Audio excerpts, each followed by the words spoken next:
At that time, the Pharisees went out and took counsel against Jesus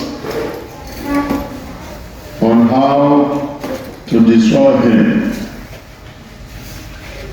Jesus, aware of this, withdrew from there, and many followed him. And he healed them all, and ordered them not to make him known.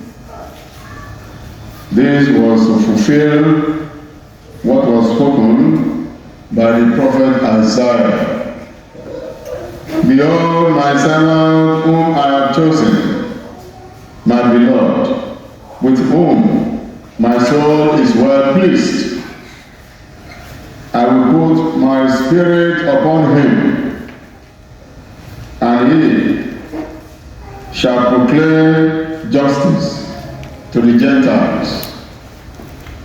He will not wrangle or cry aloud, nor will anyone hear his voice in the streets. He will not break a bruised reed or quench a smoldering wick, till he brings justice to victory. And in his name will the Gentiles hope. This is the gospel of the Lord. Praise the Lord Jesus Christ. Books now. We have been, for our first reading, we have been recounting the history or the story of Israel. How God called Abraham and the covenant of God with him,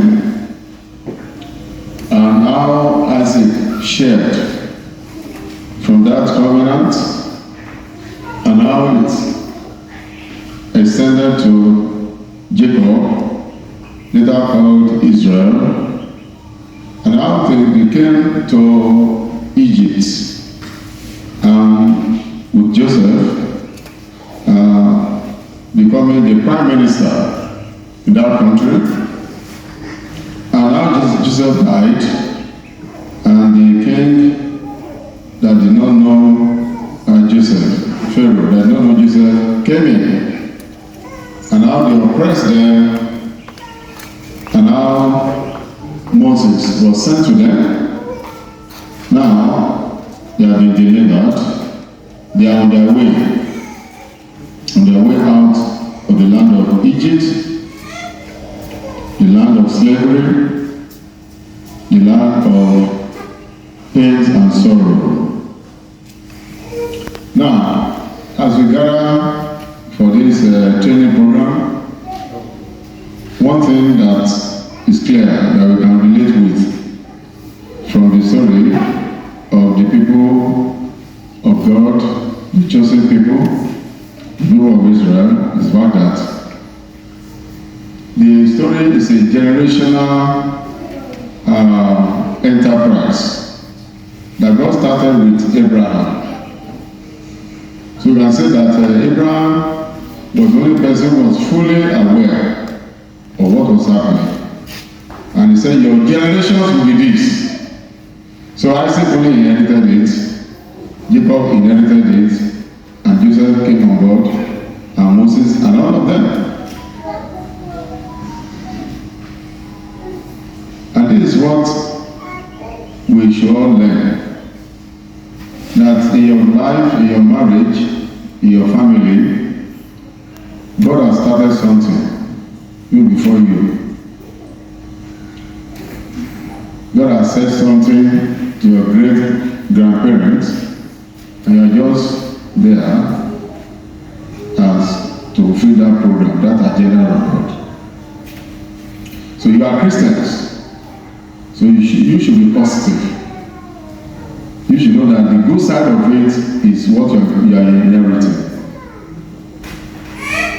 The other side of it is the way of some of our brothers and sisters in the Pentecostal fellowship or gathering.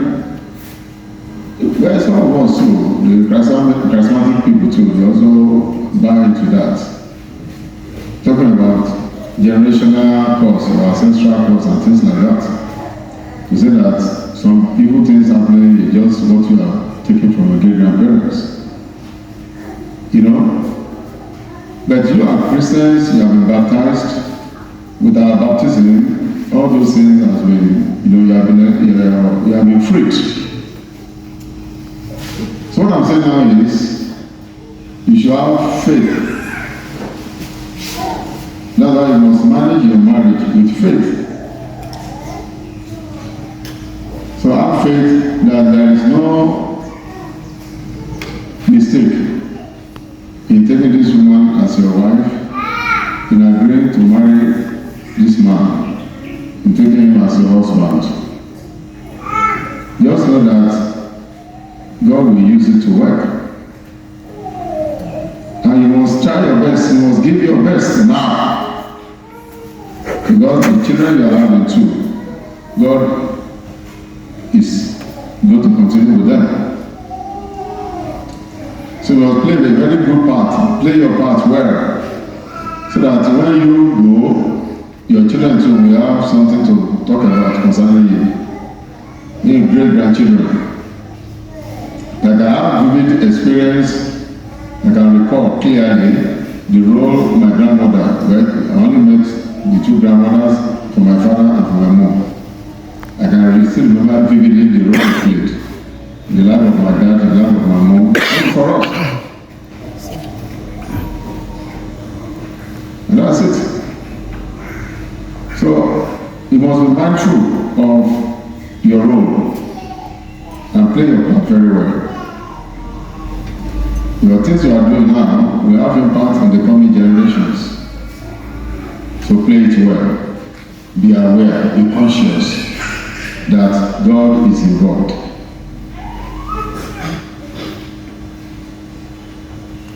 So marriage and family life is a project of God, is an initiative of God. None of us chose to be a man or a woman.